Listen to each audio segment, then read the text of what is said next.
요즘 연말 모임이 참 많죠. 그래서 대리운전 이용하시는 분들도 많을 것 같습니다. 그런데 여전히 대리운전 기사들은 열악한 환경 속에서 일하고 있다고 합니다. 이분들이 왜 계속해서 이런 환경 속에서 일을 할 수밖에 없는지, 또 대안은 없는지 살펴보는 시간 가져보겠습니다. 당사자에게 직접 이야기 좀 들어보겠습니다. 전국대리기사협회 김종용 회장 전화 연결돼 있습니다. 회장님 안녕하세요. 예, 안녕하세요. 네, 반갑습니다. 네, 반갑습니다. 네, 회장님은 대리운전 하신 지 얼마나 되셨나요? 제가 이제 9년째 들어가고 있습니다. 네, 어떻게 오래 하고, 네. 생활하시는 데는 도움이 좀 됩니까? 사실 좀 여러 가지로 어려움이 많죠. 근데 네. 열심히 살아야죠. 네, 요즘 대리운전 하시는 분들 평균적으로 얼마나 벌어 가신다고 하던가요? 이 대리기사는 일반 직장인들처럼 이렇게 시간이나 장소가 고정되어 있는 업무를 하는 게 아니니까 네. 그런 점을 좀 감안하시고 들어주셔야 되는데요. 네. 평균적으로 한 달에 한 일요일 빼고 한 달 25일 근무한다고 할 때 네. 저녁부터 새벽까지 한 10시간 정도 근무하면 한 150에서 200 정도 번다. 이렇게 보시면 됩니다. 좀 열악하죠. 네, 열악하네요. 한 달에 25일 일하고 하루에 10시간 일하고 그래서 한 달에 야간에, 150만 원. 그것도 야간에. 이 정도 수입이 1년 전과 비교를 해보면은 나아진 건가요? 아니면은 줄어든 건가요? 줄어들었다고 볼 수밖에 없죠. 점점 줄어드나요? 갈수록 그 여건이 좋아질 가능성은 없다고 봅니다. 특별한 어떤 획기적인 일이 있지 않아 그렇습니다. 네, 대리운전을 이용하시는 분들은 많이 늘어나는데 예. 대리운전을 하시는 분들의 수입은 줄어든다. 그렇군요. 우선 무엇보다 우선 그 기사들이 거의 따블이 될 정도로 많이 늘어버렸어요. 네, 기사분들도 많이 늘어나시고. 네. 일거리는 고정돼 있는데. 네. 지금 전국의 기사들이 몇 년 전에 비해서 거의 따블이 지금 한 20만에서 25만 명이 해야 된다 이럴 정도로 늘어버리니까. 네. 이게 좋은 사회적 일자리나 이런 것들이 없어서 더 그러신 것 같아요. 그렇습니다. 네, 생활고는 있고 일은 해야 되고 추가로 또 벌이는 해야 되고. 그런데 우리가 일상적으로 이용하고 있는 대리운전과 관련된 법안이 제대로 갖추어져 있지 않다고 들었어요. 그렇습니다. 네. 국회 통과는 안 돼 있는데 법안은 준비가 돼 있다면서요?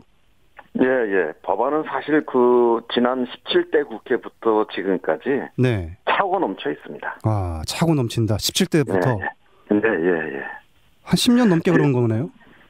그렇죠. 계속 국회 입법 발의 됐다가 이게 진전이 없는 상태 속에서 이제 국회가 폐회되면 또 자동적으로 법안들이 다 폐기되지 않습니까?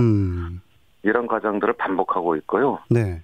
최근에도 저는 19대 국회 때도 그때는 대리운전법이 3가지 종류로 세계 의원들께서 대표 발의해서 올라와 있고 이번 20대 국회 때는 20대 국회 초기 이미 2016년도에 입법 발의가 됐는데 제가 그래서 당시 그 방송에서도 제가 나가서 이렇게 말씀도 드린 기회가 있었습니다만 이미 이제 이번 20대 국회가 다 흘러가고 있지 않습니까? 그렇죠. 네. 이미 국토교통위원회를 아직 통과를 못한 상태 속에서 이제 내년 초 이제 법안이 이제 국회가 이제 마무리되면 자동적으로 또 폐기되는 이런 안타까움이 놓여져 있습니다. 해당 상임위 통과도 안 돼 있어요? 그렇습니다. 국토교통이 전체 회의를 열고 아직 법안 심사 소위도 통과 아직 못하고 있는 상황이죠. 네. 저희가 이 대리운전 관련법 이야기를 왜 드리냐면요. 이게 우리 국민들, 시민들, 서민들 실생활과 관련된 일이라서 드리는 거거든요. 그렇습니다. 규제할 건 또 규제를 하고 또 안전해야 될 건 안전 조치를 좀 취하고 이런 법안들이 있어야 되는데 이런 법안들이 없어서 그렇거든요. 이게 민생 법안으로는 분류가 안 되나요? 여러 가지 법안들이 다 때마다 올라옵니다만 가장 생활 서비스로 정착돼 있는 서비스가 대리운전 서비스가 아니겠습니까? 그리고 우리 사회 속에서 가장 취약계층에 놓여 있는 사람들이라는 측면에서 어떤 다른 민생 법안 못지않게 가장 시급하게 다뤄져야 될 중요한 민생 법안이라 생각합니다. 네, 국회가 도대체 뭘 하고 있는지 모르겠네요. 그러면은 2016년에 원혜영 의원이 대리운전법 대표 발의를 했잖아요. 이 법안 내용 하나만 좀 살펴보고 넘어갈까요? 네. 무엇보다도 어떤 산업이나 업종이건 그것이 일정하게 규모가 커지고 사회적인 역할과 영향력이 커지면 네. 그거를 체계적으로 관리하고 통제하고 일정하게 업무를 분장할 수 있는 네. 이런 제도화가 돼야 되는 게 당연한 수순이잖아요. 당연하죠. 근데 이미 진행자님께서 말씀하셨습니다만 이 대리운전은 아주 생활 밀착 서비스로 정착이 돼 있는 네. 일상 생활 서비스란 말이에요. 네. 산업의 규모도 이미 2조니 3조니 할 만큼 이제 커져 있고, 네. 매일 밤이면 대리기사들이 움켜쥔 핸들에 의존해서 수십만 명의 시민들이 안전하게 이동 귀가하고 있잖아요. 중요하죠. 이 점 굉장히 중요합니다. 네. 예. 저희 대리기사가 어려우니까 네. 대리기사만을 위한 무슨 특별한 혜택을 달라고 말씀드리는 게 아니에요. 네. 소비자, 대리운전 업체, 네. 대리기사 이렇게 시장을 구성하고 있는 3주체가 네. 공정하고도 합리적인 시스템과 풍토 속에서 업무를 수행할 수 있도록 네. 공정하고도 합리적인 법안을 만들어서 그 과정 속에서 대리기사들도 정당하고도 공정한 처우와 노동에 대한 대가를 제대로 받을 수 있다 이렇게 생각하고 있는 겁니다. 네. 그런 말이 있어요. 선생님이 편하고 네. 선생님의 처우가 좋아야지 아이들을 잘 가르칠 수 있다. 이런 얘기도 있는데 마찬가지로 대리운전을 이용하는 시민들이 안전하고 편하게 대리운전을 이용하려면은 대리운전 하시는 기사님들 처우, 노동환경 이런 것도 개선이 돼야 되잖아요. 이런 거는 법안에 담겨 있나요? 그렇습니다. 그러니까 우선 1차적으로 가장 중요한 게 소비자들의 대리운전 서비스에 대한 권익이 보장받아야 되는 측면이 제일 크고요. 네. 그리고 이제 업자들도 사실은 대리운전 법 자체가 없다 보니까 네. 기사들에 대한 일면의 어떤 수탈을 통해서 자기들이 일정하게 수입을 올리고 있지만 네. 또 한면에서는 자기들 간의 무한 경쟁과 끊임없는 어떤 요금 이연의 전쟁 때문에 스스로도 시달리고 있어요. 그리고 이제 그런 먹이사슬의 가장 최하위에 놓이는 대리기사들이 이 모든 부담을 짊어지게 되는 이런 형식인데 대리운전법 자체도 없고 또한 대리기사들이 노동자로 인정받고 있지도 못하다 보니까 어떤 노동상권에 대한 보장 자체도 사실은 실질적으로 아직 주어져 있지가 못하고요. 대리운전 과정 속에서 나타난 여러 가지 분쟁이라든가 업자들이 벌어나고는 각종 부당 이득에 대한 강요 그런 이런 부분들에 대한 안전장치가 전혀 없는데 이 법안에는 다행히 그런 부분들이 많이 담겨 있습니다. 좀 더 구체적으로 말씀드려도 될까요? 네네, 더 말씀하시죠. 네. 우선은 시장을 구성하고 있는 대리운전 업체와 대리기사들이 각각 독자적이고도 영향력을 갖고 있는 대리운전 연합체를 만들어서 시장 전체의 운영의 주체로 설 수 있도록 이렇게 만들어져 있는 획기적인 법안입니다. 보통 일반적인 직능 법안은 주로 업자 중심으로 법안이 만들어져 있고 그 종사자들이나 노동자들은 노동상권을 통해서 권익이 보장되는 이런 형식을 취하고 있는데 대리기사들이 그동안 최근에는 좀 많이 변화가 있습니다만 노동자로 보장을 받고 있지도 못하고 그리고 아주 애매한 무슨 개인 사업자로 이제 처리가 되어 있는 상황 속에서 대리기사들이 최소한들의 단결권이 보장될 수 있는 사단법인의 대리운전 연합체 보장을 법안에서는 보장해주고 있습니다. 첫째로요.